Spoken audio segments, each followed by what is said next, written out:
Oi, pessoal, como vocês estão? Tudo bem?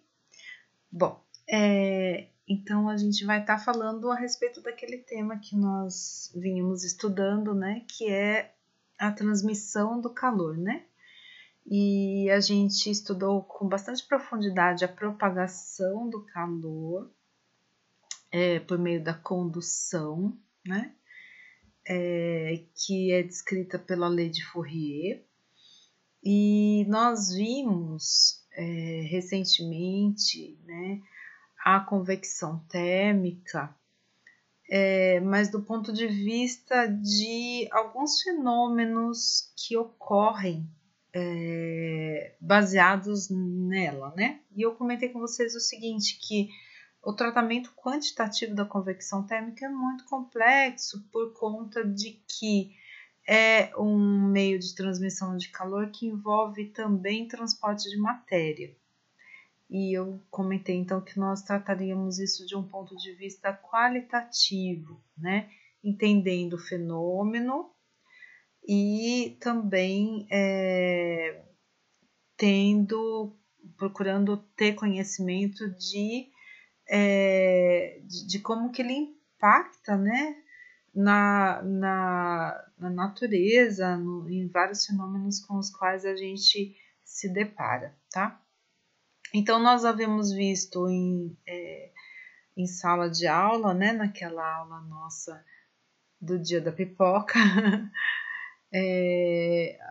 um vídeo que mostrava justamente com o uso de líquidos tingidos, né, esse fenômeno que decorre do fato de que, devido ao fato de que a parte da matéria que fica a uma temperatura maior sofre uma expansão e, portanto, fica com uma densidade menor, então esse fluido com uma densidade menor, ele tende a ocupar posições mais altas, né?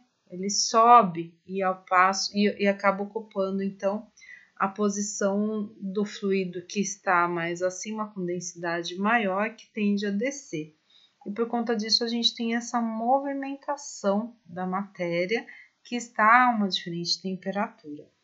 Isso ocorre, por exemplo, numa panela com água que você coloca sobre a chama do fogão, fazendo com que toda a água, no final das contas, acabe, depois de um determinado intervalinho de tempo, ficando a uma mesma temperatura, porque a água que é aquecida embaixo, né, é o que está ilustrado aqui, a água que é aquecida embaixo, ela tem a sua temperatura elevada, ela fica menos densa, ela sobe, e a água que está mais acima, com uma temperatura mais alta, desce, é aquecida, e com essa movimentação de água, acaba ocorrendo que toda a água que está dentro da panela, do recipiente, acaba ficando com uma temperatura uniforme. E aí, por conta disso, a gente tem o que a gente chama de correntes de convecção, né?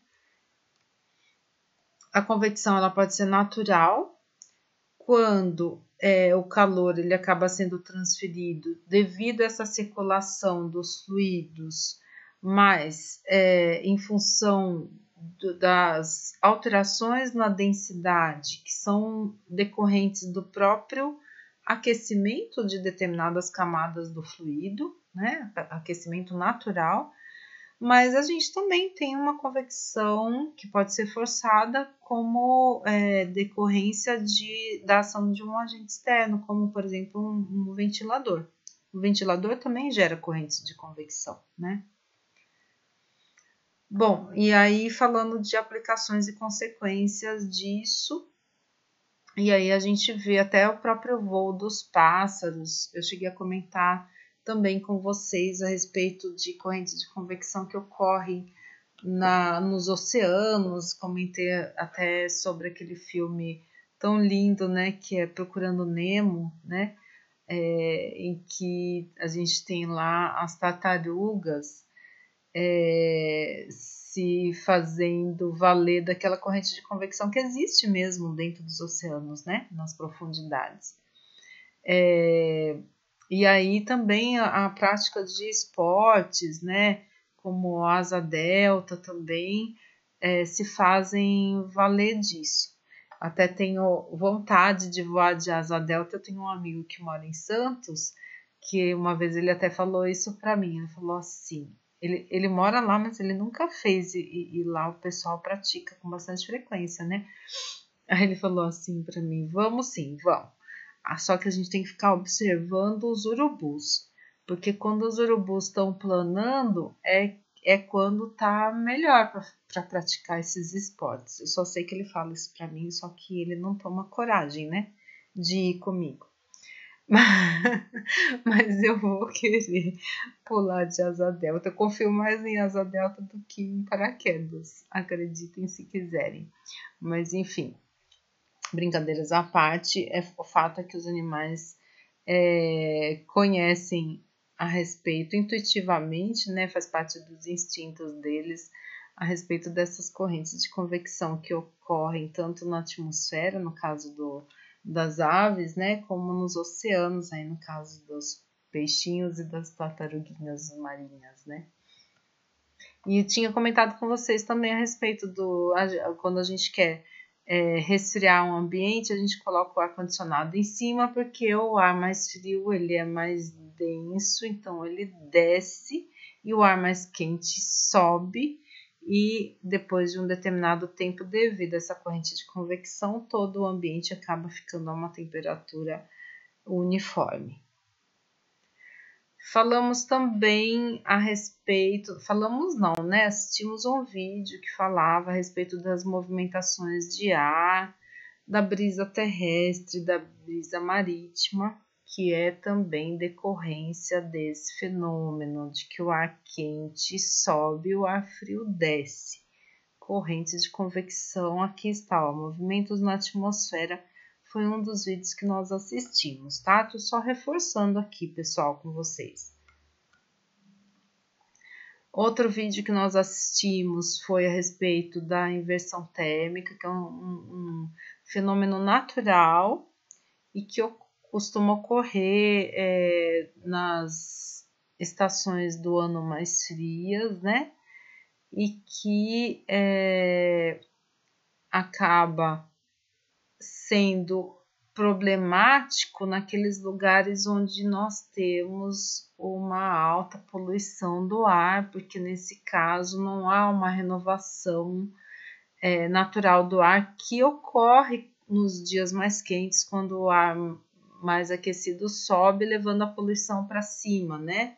E dando uma renovada nessa atmosfera. Nos dias mais frios e com pouca incidência de luz solar, o que acontece? Esse ar frio fica confinado nas baixas altitudes e acaba também confinando os poluentes atmosféricos, né? Então o ar fica muito mais poluído, não ocorre essa renovação, né? Mas conforme a gente viu, esse é um fenômeno natural. O problema é quando ele ocorre em locais onde a poluição atmosférica é mais alta.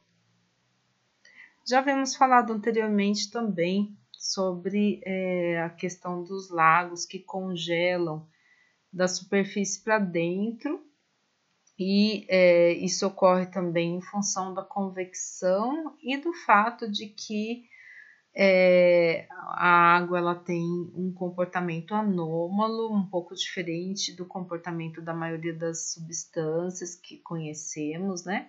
E a maior densidade da água ocorre a 4 graus Celsius, de forma que os lagos congelam de fora para dentro, e a água que fica, né, na parte mais profunda do lago, ela vai estar a 4 graus Celsius, não se congelará para lagos relativamente profundos, mantendo vivas a fauna e a flora daquele lago, né? Já havíamos comentado sobre isso em outra ocasião, eu estou reforçando isso aqui.